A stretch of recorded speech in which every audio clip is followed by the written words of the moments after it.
Yo, what is good, Jets Nation? Welcome back to Jets Media. This is Richie, and in this video, we'll be recapping what happened in today's day 2 of minicamp for the New York Jets. This is mandatory, so everybody is in attendance. If you guys missed my video yesterday of what happened in day number 1 of minicamp, I'll leave that down below in the description. Zach Wilson today, he started off red hot, had a really insane throw to Jeff Smith for a 50-yard touchdown, and then he started to cool down later on in practice when they started doing red zone drills. So we'll be talking about what Zach Wilson looked like today at minicamp. We'll also be breaking down other things that we saw with Gardner getting an interception, doing his thing as the rookie in minicamp. So he's definitely flashing and showing his potential with the New York Jets defense. And there's other players that really showed up today in minicamp. So we'll basically be breaking down everything that we saw from the Jets beat reporters that are at One Jets Drive, giving us all the inside information. If you guys are new to the channel, make sure you hit that subscribe button. I got a lot of Jets content coming your way throughout the rest of the offseason. And if you guys enjoyed the video, please do not forget to thumbs it up. And if you guys want to check me out over on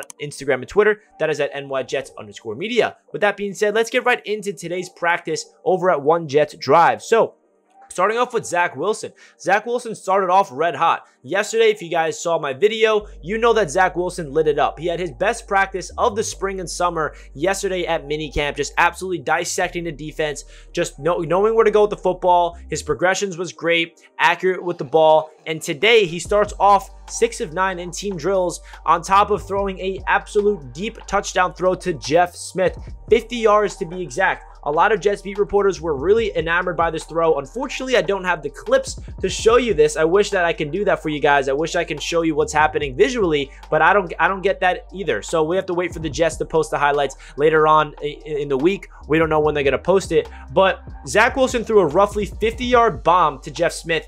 Jeff Smith beat Bryce Hall in coverage, and this is a really good sign that Zach Wilson is connecting on those deep balls, because I feel like we haven't really heard a lot of Zach Wilson's bombs connecting. I know that he's trying them out. I think yesterday he threw a bomb to Elijah Moore, and Elijah Moore had to dive for it, and it wasn't completed. So it's good to see that Zach Wilson is completing those deep throws, because there's no denying that Zach Wilson has the arm to connect on these deep throws down the field. So I'm really excited to see if he can do that consistently in year number 2 with the New York Jets. And that brings me to the next point of Jeff Smith. Jeff Smith has probably been one of the biggest sleepers of the entire camp, according to a lot of people that are at training camp, or not training camp, mini camp for that matter, in OTAs. Connor Hughes had this to say from The Athletic. He said, "I think the unquestioned star of the summer was receiver Jeff Smith. He worked in with the first team. He made plays each day. Garrett Wilson started coming along the last 2 days as well." So this is awesome to hear that Jeff Smith is really showing up, because what's wrong with having guys at the bottom of the depth chart really playing with the first team, getting chemistry with Zach Wilson? And Jeff Smith has been on the Jets for quite a long time. I think Jets fans have a good understanding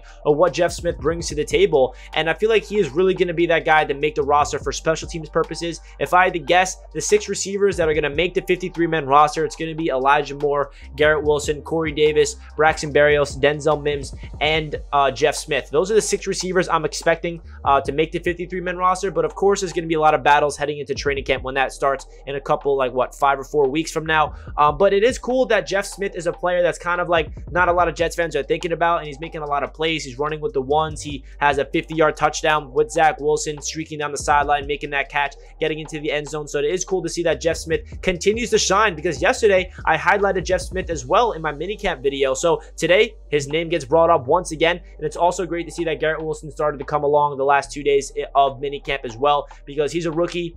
He's not going to be flashing every single practice. He's not going to have, 100 yards and a touchdown every single game as a rookie. That's what we're hoping that he develops into eventually. When you're the 10th overall pick in the NFL draft, expectations are definitely going to be high for Garrett Wilson. But the good news is we're not throwing him into that position where we need to rely on Garrett Wilson to be the #1 option, to be everything we need at the wide receiver spot, because we have weapons all over the offense, not even just at the wide receiver position, but we have weapons at the tight end spot and the running back spot. So Garrett Wilson as a rookie, I'm expecting big things from him, but at the same time, I think Elijah Moore is going to take a lot of reps and take a lot of pressure off of Garrett Wilson, as well as Corey Davis, even Berrios, Tyler Conklin, Uzama, Hall, Carter. There's just so many weapons that Mike LaFleur is going to be utilizing, and I'm so excited to see what happens. And then speaking of Elijah Moore, DJ had this to say about Elijah Moore, that Elijah Moore looks like he's him out here today. He looks fast, quick, and sharp. all of it. So this is what we want to see from our year 2 guy in Elijah Moore. If you guys remember, last year, Elijah Moore as a rookie was kind of like the star of training camp.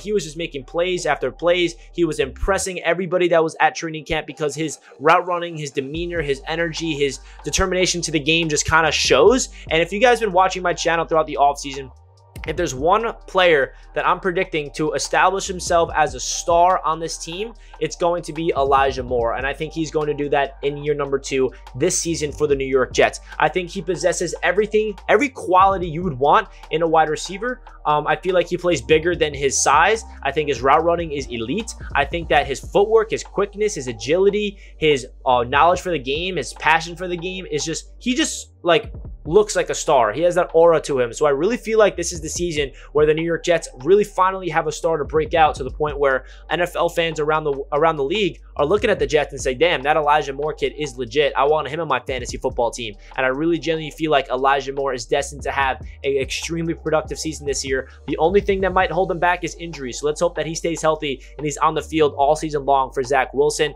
The next thing I want to talk about before we get into the end of practice is Sauce Gardner. Sauce Gardner had a practice today that was very impressive. He picked off Zach Wilson in the red zone and returned it for a 100-yard pick 6. So Sauce Gardner is getting his name called in camp, and he is definitely showing up and proving why he was the 4th overall pick. His talent is showing. Connor Hughes made a tweet about it that he definitely looks like a player that you can tell is the 4th overall pick. His talent is showing. You know, it's really hard to you know, look at a guy in OTAs and minicamp and see if his talent is there or not, but he's definitely showing up. Connor had this to say about Sauce.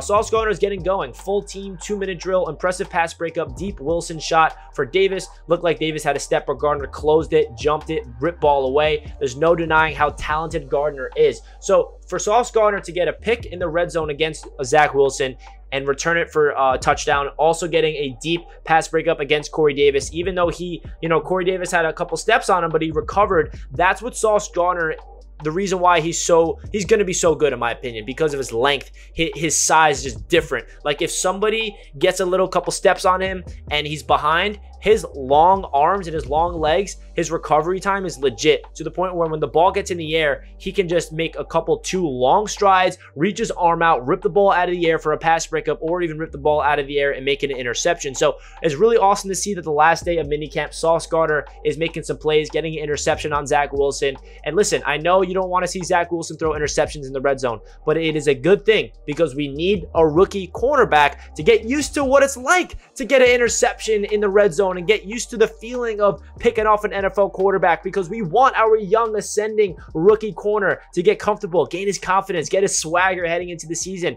That's the yin and yang of the offseason when it comes to training camp and all these things. You know, we want the offense to play well, but at the same time, we want the defense to play well. So I think this practice shows you that it was up and down.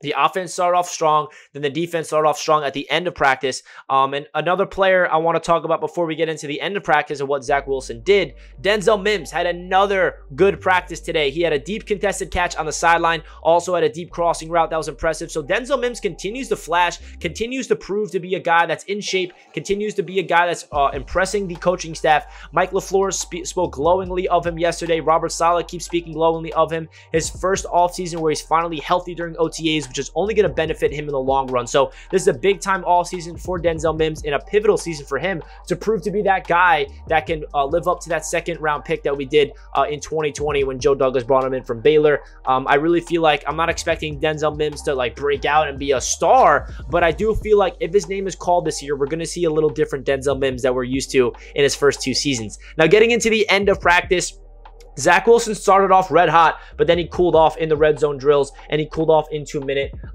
So if you look at all the tweets that we got from the beat, it looks like Zach Wilson started off excellent. He was 6 of 9 in team drills, had that 50-yard touchdown pass, but then when they went to the red zone, he struggled. He was 2 of 8 in red zone, threw interception. He was 1 of 3 in 2-minute drills. So what this tells me is that Zach Wilson looked good today. He also looked bad today. That's expected from a young signal caller. He's not going to be perfect like he was yesterday throughout the entire practice. Yesterday, for example, didn't have any bad throws. Today, he had excellent throws, but he did have some bad throws. The interception to Sauce, threw a couple inaccurate passes, and that's that's to be expected. So Zach Wilson continues to develop. He's going to continue to make those mistakes. Let's hope that he can work on those mistakes when it comes to getting into training camp, where he's going to minimize them. And guys, disclaimer, Zach Wilson, he's going to struggle in training camp. He's also going to show amazing flashes that were like, wow, that was a crazy throw, or whoa, what a crazy pass from Zach Wilson. So that's really the recap of Zach Wilson. He finishes off at the OTAs and minicamp,